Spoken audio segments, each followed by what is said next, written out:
بھائی نے ایک سوال کیا کہ اگر کوئی عورت حاملہ ہو، پریگننسی کے دوران کوئی کمپلیکیشنز آ جائے تو کیا ایبارشن کیا جا سکتا ہے، اور روح جو ہے بچے کے اندر کب ڈالی جاتی ہے؟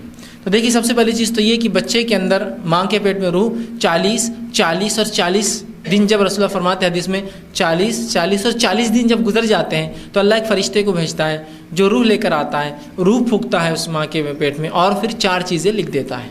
ٹھیک، تو 40 اور 40 کی آپ گنتی لگائے تو وہ جو ہوتے ہیں 120 دن. 120 دن مطلب 4 مہینے کا جب بچہ ہو جاتا ہے تو اس کے اندر روح پھونک دی جاتی ہے. تو پہلا تو یہ ہوا. دوسرا، کچھ لوگوں نے یہ سوچا ہے، یہ ان کا خیال ہے، ایسی کوئی دلیل نہیں ہے. کچھ لوگ یہ سمجھتے ہیں کہ روح پھونکنے سے پہلے اگر ابارشن کرائے تو اس کا گناہ نہیں ہے. سبحان اللہ، ایسی کوئی دلیل نہیں ہے، ایسی کوئی دلیل نہیں. بھائی نے اچھا سوال کیا ہے. روح پھونکنے کے تعلق سے لوگ خاص طور سے پوچھتے کب ہوتا ہے، 4 مہینے. تو 4 مہینے سے پہلے ابارشن کرانا گناہ نہیں. یہ کس نے کہا آپ سے؟ یہ کس نے کہا؟ اسی کوئی دلیل ہے؟ نہیں. قرآن نے تو کہا کہ اپنی اولاد کو قتل مت کرو. یہ تھوڑی کہا روح پھونکنے سے پہلے مت کرو، روح پھونکنے کے بعد کرے تو وہ گناہ ہے. قتل مت کرو اس ڈر سے کہ تم کیا کھلاؤ گے. ہم ان کو بھی کھلاتے تم کو بھی کھلاتے. دوسری آیت نے فرمایا ہم تم کو بھی کھلاتے ان کو بھی کھلاتے ہیں. دونوں طرفہ فکروں کو دور کر دیا. ایک فکر اس ماں باپ کی ہو سکتی جو خود کھانے کو محتاج ہے، تو اللہ کہہ رہا تم کو بھی کھلاتے ان کو بھی کھلائیں گے، مطلب تمہارا بھی حمل ذمہ ان کا. ایک ہے جس کا کھانے کو تو ہے لیکن فکر کر رہا ہے دوسری وجہ سے صحت ہو جائیں گی فلاں ہوں گی، تو انہوں نے کہا ان کو بھی کھلاتے تم کو بھی، تم اپنے لیے مت ڈرو. دونوں طرفہ بات کی.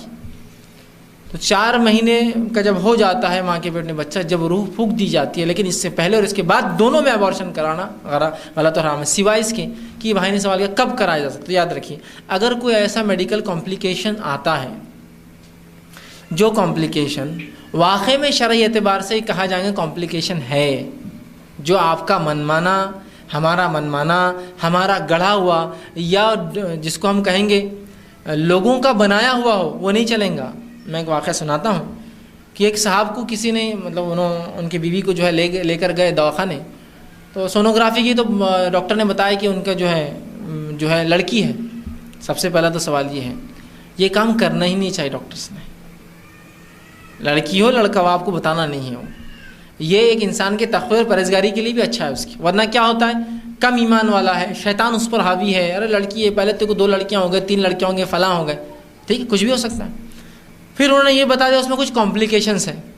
کیا کمپلیکیشنس ہیں؟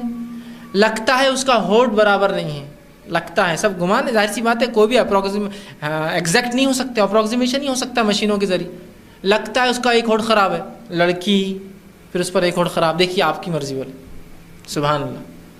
اب انہوں نے ڈیسیجن بھی لے لیا، ہاں پھر اگر ایسا ہے تو ابارشن کر لیجیے. میں نے کہا اگر لڑکا ہوتا ہونٹ کے آپ ہاتھ بھی نہیں ہوتا تھا آپ پیدا ہونے دیتے تھے. لڑکی بول کر آپ کو ہونٹ اور فلاں ابارشن کرا دیا، نہ اس کا ہونٹ خراب تھا، لڑکی تو تھی بہرحال. اتنا پچھتا اسی کو انتہا نہیں. میں نے کہا کوئی فائدہ نہیں، کوئی فائدہ نہیں. سب سے پہلے آپ رجوع کرتے علماء سے، ان سے فتویٰ لیتے کیا ایسی حالت میں کہ لڑکی اور ہونٹ خراب ہو تو اس کی وہ ہو سکتا ہے. میں آپ کو سناتا ہوں شیخ بن باز کا ایک فتویٰ. ان سے کسی نے ایک سوال کیا جو کہ ایک لیڈی تھی انگلینڈ کی، وہ حمل سے تھی اور اس کا حمل کا مسئلہ یہ تھا، اس کی کمپلیکیشنز یہ تھی کہ اس کا ہارٹ جو تھا وہ انڈیولپڈ تھا، اس کا دل پورا ڈیولپ نہیں ہوا تھا.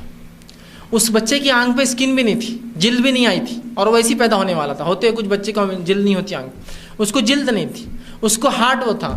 اس کے پیر میں جو ڈیفیکٹس تھے، اس کے ہاتھ دونوں پلٹے ہوئے تھے. کتنے اس میں پرابلمس بچے کے اندر دیکھ رہے ہیں آپ. ٹھیک، اس کا ہارٹ ڈیولپ نہیں ہوا، اس کا سر بھی بڑا تھا، اس کا برین ڈیولپ نہیں تھا، اس کو اسکن نہیں تھی، اس کے لمس اور اس کے ہینڈ دونوں انڈیولپڈ تھے، اس میں پرابلمس تھا.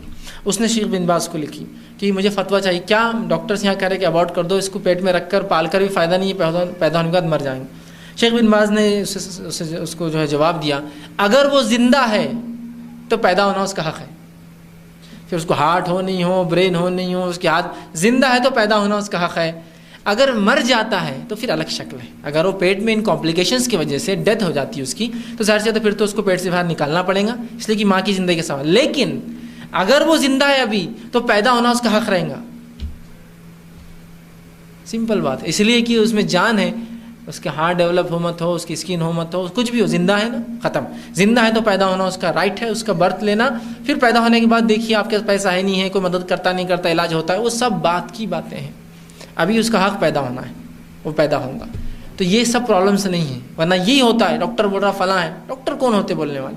ایسے کئی کیسز جس میں ڈاکٹر نے کچھ کہا نتیجے کچھ کی کچھ نکلے، ایسے کئی کیسز ہو جس کے اندر فلاں ہوں گا بولے اور بعد میں نتیجے ماشاءاللہ ایسے نکلے کہ لوگ نمونہ دیتے کہ بچے کے بارے میں یہ کہا گیا تو اللہ نے دیکھو ایسا کیا، آج دیکھو اس کو صحت دی، فلاں دی، یہ دیا یہ دیا، یہ سب بات کی بات ہے۔ اگر زندہ ہے تو پیدا ہونا اس کا پہلا، ہاں اگر واقعی میں ایسے کمپلیکیشنز، اتنے بڑے کمپلیکیشنز کہ جس سے ماں کی جان کو خطرہ ہونے والا نے مسئلہ نہیں بول رہا ہوں، نہیں دبلے ہو جائیں گے تم، یہ ہو جائیں گا، صحت خراب ہو جائیں گی، پیٹ موٹا ہو جائے گا، نا واقعی میں خطرہ ہو جس سے اس کی جان جا سکتی ہو، کس کی؟ اس ماں کی، تو تب آپ بڑی جان کو بچائیں، بڑی جان اور چھوٹی جان اب دونوں جان ہیں، لیکن بڑی کا حق زیادہ ہے چھوٹی سے، لہٰذا اس صورت میں کوشش تو یہ کی جائیں گی دونوں کو بچایا جائے۔ وہ نہیں ہو سکتا کسی ایک پر ہی آنا ہے تب پھر سوچا جائیں گے، بہت ہی آخری سٹیج ہے، یاد رکھیے معلوم۔ اور اس پر بھی فقہا لکھتے ہیں اگر اس حالت میں بھی ابارشن کرایا جائے کہ جو شرعی ضرورت تھی تب بھی آدھا خون بہا دینا پڑے گا، معلوم آپ کو، ہاف بلڈ منی۔ سعودی عرب میں ایک آدمی کا بلڈ منی ہوتا ہے 1,00,000 ریال، 100 اونٹ ہوتا ہے، ویسے 1,00,000 ریال انہوں نے رکھا ہے، ہاف بلڈ منی ہوگا 50,000 ریال، مطلب تقریباً 5.5 لاکھ یا 6 لاکھ روپیہ بلڈ منی دینا پڑے گا آپ کو، اس کے وارثوں کو۔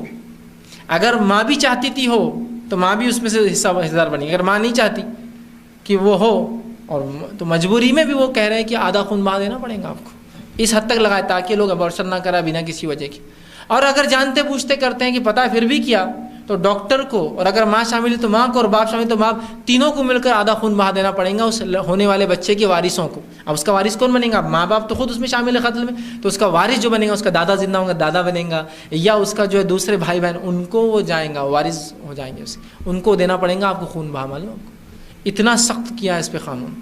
تو بہرحال شرعی وجوہات یہ ہو سکتی ہے کہ اتنے کمپلیکیشن ڈیولپ ہو جائے کہ ماں کی جان کو خطرہ ہو۔ سیکنڈ یہ ہو سکتا ہے کہ بچہ پیٹ میں مر جائے، جس کی وجہ سے ظاہر سی بات ہے جب مر جائیں گا تو اس سے پھر تو ظاہر سی بات ہے وہ ریئیکشن کریں گا اور جس میں نقصان ہوگا تو تب اس کو نکالا تھا۔ یہ بہت ایکسٹریم کیسز ہیں جو جنرل کیسز میں نہیں ہوتا، لیکن ہمارے پاس آج کل معاملہ یہ ہے کہ لوگ ایسی باتوں کے لیے ابارشنس کراتے ہیں جس کے لیے میں خود تعجب کرتا ہوں، یا جس کو عام زبان میں خون کے آنسو انسان رونا پڑتے ہیں۔ ہم کو حج کو جانے کا تھا بلکہ ابارشن کرائے، سبحان اللہ، اللہ رب العزت لعنت دے ایسے لوگوں پر جو حج کو جانے کے لیے، اگر میں کہوں میرا باپ جو بیمار ہے اور میرے کو حج کو جانا ہے، وہ مر رہا نہیں تو یار اس کو جلدی سے ختم کر دو، اس کو آکسیجن نکال دو، اس کا پائپ اس کو مار دو اور پھر میں چل جاتا ہوں حج کو، کیا اس کی اجازت دی جا سکتی ہے؟ کیا اس کو یہ حج کو قبول اللہ کریں گا اور اس عمل کو جائز قرار دیا جائے گا؟ آپ بولیں گے نہیں باپ کو مار دیا تو قاتل ہے، تو اسی طرح میں کہوں گا تو بھی قاتل ہے، تو نے قتل کر کے حج کیا۔ نہیں ہم نے نمبر لگا دیا، اب کیا کریں؟ نمبر لگا دیے تو اپنی احتیاط کرنا تھا، آپ نے نمبر لگا دی کسی کی جان لیں گے آپ، یہ کون سا طریقہ ہوا؟ آپ پھر احتیاط کرتے، حمل آنے نہیں، ٹھہرنے نہیں دیتے، اس کے لیے جو بھی احتیاط تدابیر پہلے ہوتی وجود میں آنے سے کرتے۔ آپ اپنی زندگی میں بھی کچھ آڑ نہیں آنے دیں گے، اپنی زندگی آرام سے گزار دیں گے اور کسی کی خون کے بدلے کوئی عمل کرے۔ تو کوئی حج کو جا رہا ہے تو ابارشن کرا رہا ہے، کسی کو اولاد ابھی نہیں چاہیے اس لیے کہ ان کی اولاد ابھی 1 سال کی بھی نہیں ہوئی، تو یہ معاملہ آپ کی احتیاط کا تھا، اس کی جان پہ کیوں آپ لا رہے؟ آپ نے وہ عمل نہیں کرنا جس سے اولاد وجود میں آتی ہے، آپ وہ کریں گے اپنی خواہش کے لیے اور پھر بولیں گے اس نے وجود میں نہیں آنا، عجیب بات ہے۔ کسی کو اس لیے اولاد نہیں چاہیے کہ جو ہے ماں کا پیٹ بہت بڑا ہو گیا، فگر خراب ہوتا جا رہا ہمارا، اور اس سے جو ایک اولاد پیدا ہو جائیں گے اور جو فلاں ہو جائیں گے، یہ کوئی جینوین ریزنز نہیں، یاد رکھیں۔ یا کوئی ابارشن اس لیے کرا رہا ہے کہ ہم کو معلوم ہی نہیں کہ یہ قتل ہے، ہم کو لگا 4 مہینے سے پہلے کرے تو جائز ہے، 4 مہینے کے بعد جرم ہے۔ سبحان اللہ، کبھی بھی کوئی کام کرنے سے پہلے جس میں انسانی زندگی شامل ہو، میں کہتا ہوں بہت احتیاط کر لیجیے۔ خون بہت اہم چیز ہے، دنیا کی سب سے قیمتی چیز کوئی اگر ہے اشیاء تو وہ خون ہے، ہیومن بلڈ۔ کبھی بھی دیکھیے کہ یہ میرے ہاتھ سے نہ بہے، کبھی بھی غلطی سے بھی نہ بہے کہ میری چھری، میری چیز، میری گاڑی کسی سے خون نکلے، بہت خطرہ ہے، اس لیے کہ سب سے قیمتی چیز بہ رہی ہو، خون ہے، انسانی خون بہت قیمتی چیز ہے، اور اس کی قیمت اتنی زیادہ ہے کہ روز قیامت سب سے پہلا حساب اللہ کے حق کے بعد خون کا ہوگا، مانو ہیومن بلڈ، انسانی خون کا حساب اللہ سب سے پہلے، خون تو نہیں بہایا تیرے وجہ سے، خون تو نہیں بہا، سب سے پہلے ہوگا، تو یہ بہت قیمتی چیز ہے، احتیاط کیجیے۔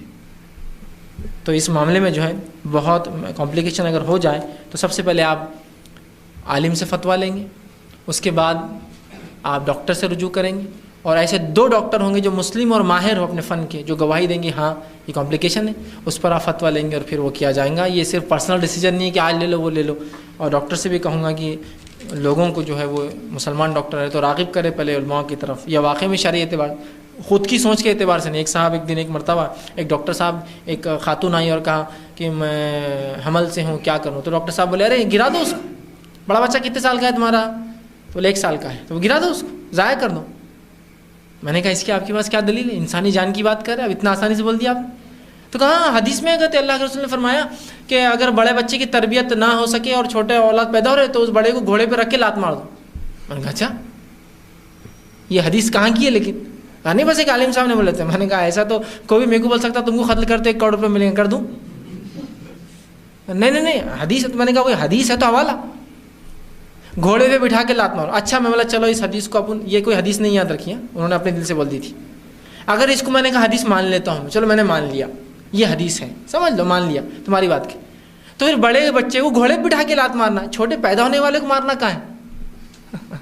انہوں نے کیا بول رہے تھے؟ بڑے بچے کو گھوڑے بٹھا کے لات مار دو اگر پرورش چھوٹے کی نہیں ہو سکتی، پرورش کا مسئلہ ہوتا ختم۔ تو میں نے کہا حدیث میں جو اگر تم حدیث مان بھی لو تو ہے گھوڑے پر بٹھا کر لات مارنا، تو بڑے کو مارو نا، چھوٹے کیوں قتل کر رہے؟